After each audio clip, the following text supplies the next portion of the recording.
अवधूत चिंतन श्री गुरुदेव दत्त. कधीकधी जीवनामध्ये असे काही प्रश्न उद्भवतात ज्याचे उत्तर आपल्याला मिळत नाही.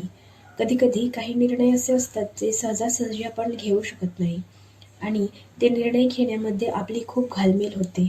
मग कोणतेही प्रश्न असो, अडकलेले पैसे केव्हा मिळतील, मिळणार की नाही, किंवा एखादं स्थळ आलं आहे पण तिथे होकार द्यावा की नाही, त्यानंतर स्वतःचं घर घ्यायचं आहे, गाडी घ्यायची आहे, त्यानंतर मुलांबद्दलचे प्रश्न, करिअरबद्दलचे प्रश्न, कोणत्या महत्त्वाच्या कामाला जायचं आहे, काम होईल की नाही, असे असंख्य प्रश्न ते कोणतेही असू शकतात, ज्याचे निर्णय घेताना मनात हे करू की नको असं सतत सुरू असतं.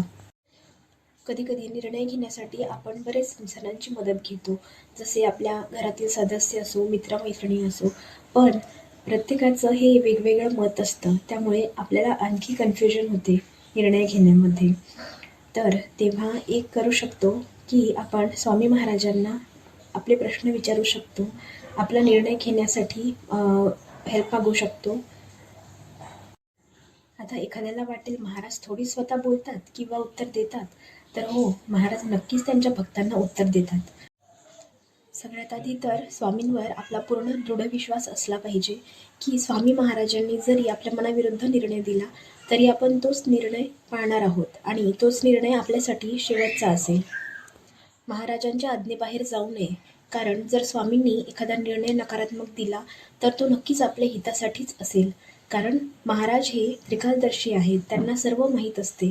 तुमच्यासाठी काय चांगलं काय वाईट हे सर्व स्वामी जाणतात आणि त्यामुळे कधीकधी उत्तर आपल्या मनाविरुद्ध सुद्धा येऊ शकतात आणि महाराजांसमोर प्रश्नोत्तरे करणे हा काही खेळ नाही.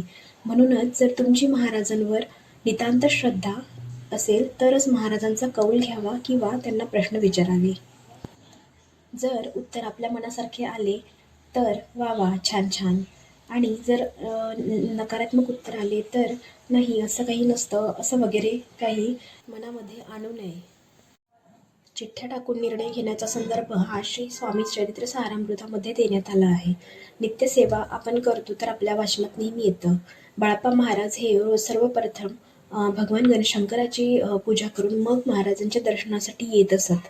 तेव्हा सुंदराबाईंनी महाराजांना असं सांगितलं की आपण बाळप्पा महाराजांना आज्ञा द्यावी शंकराची पूजा न करण्याची. तेव्हा महाराजांनी तशी आज्ञा देखील केली बाळप्पा महाराजांना, परंतु बाळप्पा महाराजांना असे वाटले की स्वामींनी सुंदराबाईच्या सांगण्यावरूनच आज्ञा दिली असावी, म्हणून त्यांनी 2 चिठ्ठ्या टाकल्या, ज्यामध्ये एका चिठ्ठ्यात लिहिले होते की पूजा करावी आणि दुसऱ्यामध्ये लिहिले होते की करू नये असे होते. चिठ्ठी उचलून पाहिल्यावर पूजन नाही करावे असे आले. तेव्हा त्यांच्या मनातील गोंधळ थांबला आणि बाळप्पा महाराजांनी स्वामींचीच आज्ञा सत्य मानून तोच निर्णय घेतला. आपले स्वामी हे त्रिगुणात्मक आहे, त्रिदेवांचा वास स्वतः महाराजांमध्ये आहे आणि शंकराचे पूजन हे स्वामींच्या रूपामध्ये बाळप्पा महाराजच्या हातातून होणारच होते. हे कळले त्यांना, त्यामुळे बाळप्पा महाराजांनी सुद्धा आलेले उत्तर स्वामींची आज्ञा मानून पाळली. तर आता आपण आपला प्रश्न कसा विचारायचा ते आपण बघूया. 2 समान आकाराचे कागद आपल्याला घ्यायचे आहे.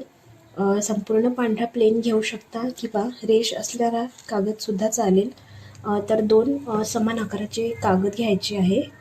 लांबी रुंदी सारखी असली पाहिजे. दोन्ही कागदांवर सर्वात वरती श्री स्वामी समर्थ असं लिहायचं आहे आणि सगळ्यात खाली एका चिठ्ठीवर होय आणि एका चिठ्ठीवर नाही असं लिहायचं आहे आणि मध्ये जी जागा राहील तिथे आपल्याला आपला प्रश्न लिहायचा आहे. तुमचा जो कोणता प्रश्न आहे तो तिथे मध्ये लिहायचा आहे आणि एका चिठ्ठीवर होय आणि एका चिठ्ठीवर नाही लिहायचं आहे. त्यानंतर दोन्ही कागदांच्या समान घड्या घालून घ्यायच्या आहे, जशा व्हिडिओमध्ये दाखवल्याप्रमाणे. आणि घड्या घातल्यानंतर दोन्ही चिठ्ठ्यांना जर तुमच्याकडे केंद्रातील विभूती असेल, रक्षा असेल तर ती त्याला लावून घ्यायची आहे आणि स्वामींच्या चरणाजवळ आपल्याला ती ठेवायची आहे. तुमच्याकडे मूर्ती असेल तर चरणाजवळ ठेवा आणि फोटो जर असेल तर फोटोच्या समोर स्वामींच्या पायाशी आपल्याला दोन्ही चिठ्ठ्या ठेवायच्या आहे आणि 11 माळी श्री स्वामी समर्थ जाप करायचा आहे आणि ध्यान करायचा आहे, मुजरा करायचा आहे आणि घरात जर तुमच्या कोणी लहान मुलं असेल तर त्यांच्या हाताने आणि त्यातली एक चिठ्ठी उचलायची आहे किंवा जर नसेल कोणी तर आपल्याला डोळे बंद करून स्वामींचं नाव घेऊन एक चिठ्ठी त्यातली उचलायची आहे आणि त्यामध्ये जे काही उत्तर येईल ते आपल्याला स्वामींची आज्ञा म्हणून पाळायची आहे. उत्तर जर नाही असं वगैरे आलं आणि तरीही जर तुमच्या मनाला वाटलं की नाही मला हे करायला पाहिजे आणि तरीसुद्धा तुम्ही जर ते केलं तर काही दिवस आपल्याला व्यवस्थित वाटेल, पण पुढे चालून आपल्याला त्या गोष्टीचा काही त्रास होऊ शकतो. त्यामुळे स्वामींचीच आज्ञा मानावी, स्वामींच्या आज्ञेबाहेर जाऊ नये. आणि त्यामुळेच मी परत एकदा सांगेन की जर आपली दृढ श्रद्धा असेल तरच महाराजांना कोणताही प्रश्न विचारावा. आजचा व्हिडिओ एवढाच होता. व्हिडिओ माहितीपूर्ण वाटल्यास लाईक, शेअर आणि सबस्क्राईब नक्की करा. धन्यवाद. श्री स्वामी समर्थ.